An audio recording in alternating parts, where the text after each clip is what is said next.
गांडीव था, ये सब चैतन्य है, उसमें जान है, प्राण है। लक्ष्मण जी के, राम जी के तलवार में चैतन्यता है, अगर वैसे मोड़ देंगे मुड़ जाएंगे। वही तलवार अगर कोई दूसरा टच कर देगा तो बोले उसका सर कलम हो जाएगा। और राम जी, लक्ष्मण जी अपना तकिया बना करके वो तलवार सोते हैं और कटता नहीं कुछ महाराज, एक केस भी नहीं कटता है, क्योंकि चैतन्यता है, हमेशा सेवा में लगे रहते महाराज। लक्ष्मण जी ने कहा लाइए आपके सर का ताज का नाप ले ले। सुप्रखा अपना सर झुकाई। लक्ष्मण जी कहते हैं लेकिन हिलाना मत, नहीं तो गड़बड़ हो जाएगा मामला। और जैसे तलवार मोड़े, सुप्रखा से हाथ दबाए, कहे देखो हिलाओ नहीं, ताज लेके यहां तक। सुप्रखा तलवार यहां तक फैल गया, तलवार यहां तक आ गया। ऐसे मोड़ने के बाद लक्ष्मण जी कहते हैं अपना सर थोड़ा सा सिकोड़ो, तलवार छोटा पड़ रहा है नापने में। मोड़े, सुप्रखा कहती महाराज बहुत दर्द हो रहा है। लक्ष्मण जी कहते हैं नहीं नहीं हिलाना मत, ताज नाप ले ताज का, नहीं तो दुल्हन कैसे बनेगी। और जैसे यहाँ पर ताज नाप लेते हैं और हल्का सा दबाए, सुप्रखा कहती है अरे महाराज बहुत दर्द हो रहा है। तैसे ही सर अपना तलवार नीचे कर दिए और नाक कान दोनों कट गया। तो गलती तो सुप्रखा की है, लक्ष्मण जी ने कहा काटा, वो तो नाप ले रहे थे। और कहते हैं रामचरित मानस में भी लिखा है कि नाक कान बिन भय विकरारा। और ये भी लिखा है कि लक्ष्मण जी ने केवल एक ही तलवार चलाई है। तो बताइए अगर नाक और कान पे एक ही तलवार चलेगा तो कटेगा कैसे?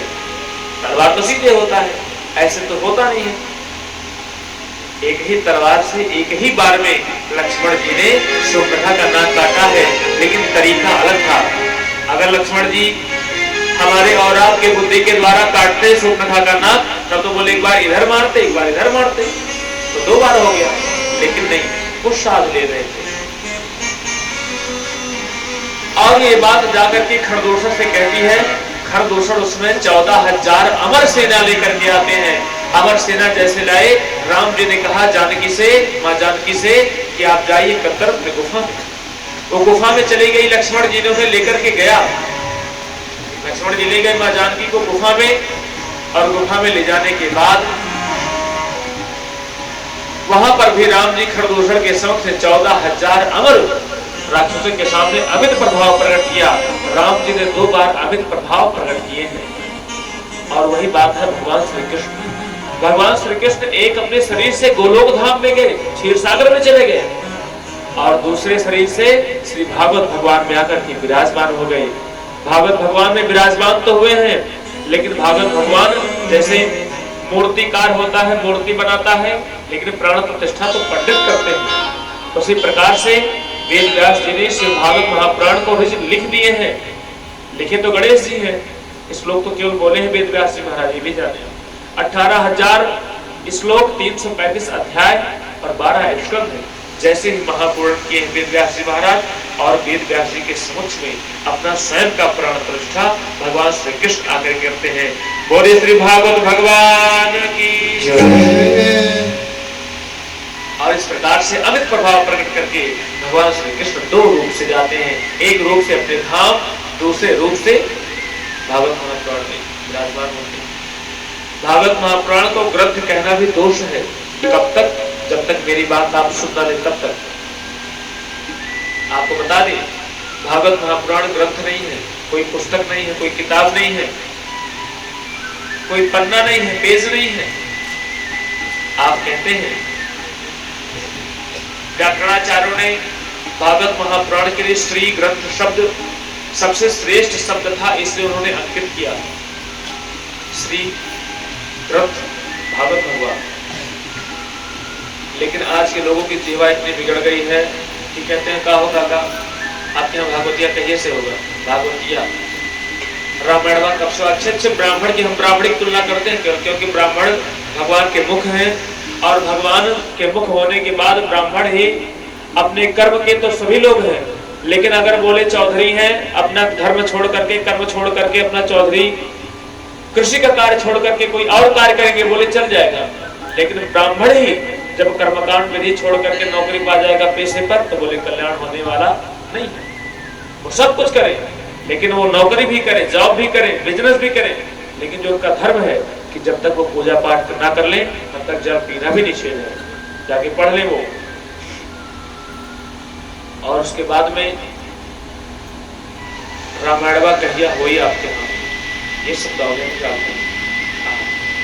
जो भागवत भगवान है, कहते हैं कि भागवत भगवान कौन है? कहते हैं श्री भागवत भगवान की है आरती, पापियों को पापों से है तारती।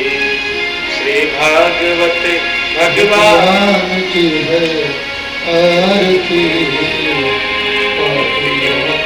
ये ग्रंथ कौन है? कहते हैं ये अमर ग्रंथ, ये मुक्ति पंथ, ये पंचम वेद निराला, नवजोरी जगाने श्री राम यही घनश्याम यही, श्री राम यही घनश्याम यही, ये जग मंगल की आरती, पापियों को अनेकानेक पापियों को तारने वाली ये भागवत भगवान है।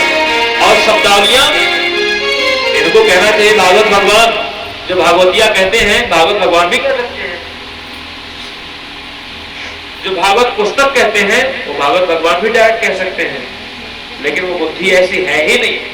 वो तो बुद्धि लाने के लिए, बुद्धि तो जानवर को भी है, उसको भी पता चलता है जब भूख लगी तो मुझे कुछ खाना चाहिए, बिना बुद्धि से थोड़ी। बुद्धि का कनेक्टिविटी हर माइंड से जुड़ा हुआ है पूरे शरीर में।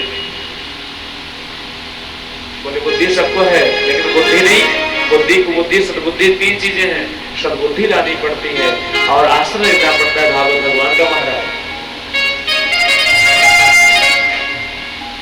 और उसके बाद में आर्ष ग्रंथ में इसकी विधिवत व्याख्या की गई। हम तो 50 ग्रंथ से कथा बोलते हैं, यह तो कृपा यही ठाकुर जी की है और गुरुदेव भगवान कृपा है कि 50 ग्रंथ से कथा बोलने का अवसर जो पढ़ा हूँ न बोलता हूँ, और भी कोशिश करता रहता हूँ, देखता रहता हूँ, अपने गुरु जी को सुनता रहता हूँ।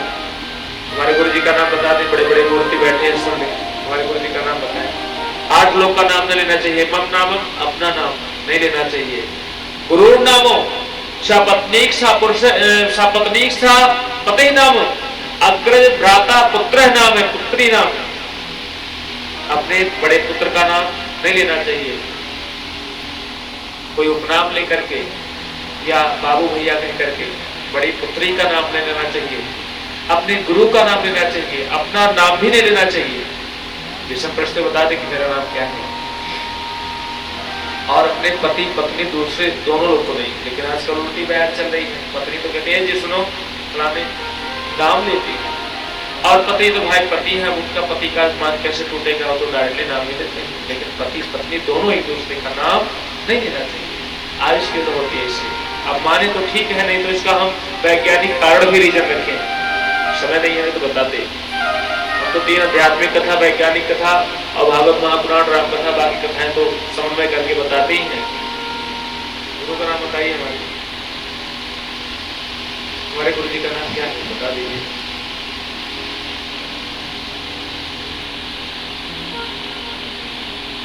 परम पूज्य आदरणीय श्री डॉक्टर श्री विजय राघवाचार्य जी महाराज